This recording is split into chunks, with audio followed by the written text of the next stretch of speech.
Ja tervetuloa uuteen videoon. Tänään mä näytän, miten tehdään tällaista slimea.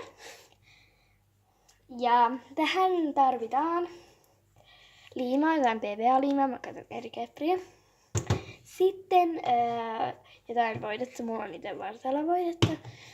Sitten ruokasoodaa. Ja jotain aktivaattoria, mä käytän piilariestettä. Ja väriä halutessa. Mä en käytä tähän nyt väriä, mutta... Ja sitten tähän ei tarvii partavaahtoa, mutta tähän myös voi käyttää partavaahtoa. Sä tarvit kupin ja jonkun sekoitusvälineen. Mutta aloitetaan. Eli eka lisäät sitä sun liimaa tuonne kuppiin sen verran, kun sä haluat sitä slimea. Ja sitten kun sä oot laittanut sitä liimaa, niin laita ihan ripaus tätä ruokasoodaa. Ja sitä ei tarvii kuvaa joku, ei edes näin paljon, mutta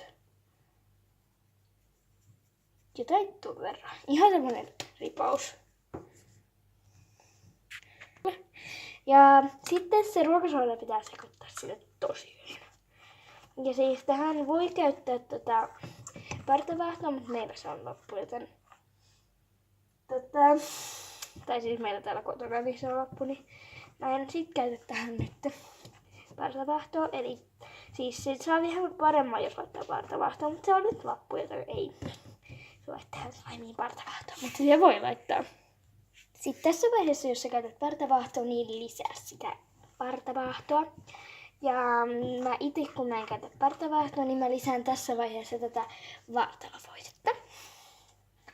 Ja jos laitat partavaahtoa, niin sun pitää ennen tätä vartalavoidetta tai sitä voidetta, niin lisätä se partavaahto. Ja sit sun pitää sekoittaa se vartaloide sinne. Ja nyt mä alan lisää tätä aktivaattoria, eli piilolinssinestettä. Ja sitä lisällään sitten niin kauan, että se irtoaa tuosta lautasesta eikä jää enää käsiin. Jos on ihan litkua, niin kannattaa lisätä ruokasoodaa hiukan, mutta ei paljon, koska sit tulee vähän kovaa. Ja siis sen pitäisi näyttää jotakuinkin tältä, kun se on niin kuin hyvää, joten kokeillaan. Joo, tästä tuli tällainen ja tämän voi myös värjätä tusseilla, mutta me ei näytä sitä, kun me värjätään tätä. Mä sanon koko ajan, me ei näytä, mutta mä oon siis täällä ihan yksin tehnyt tätä. Tällainen tästä tuli. Mutta ja hei hei!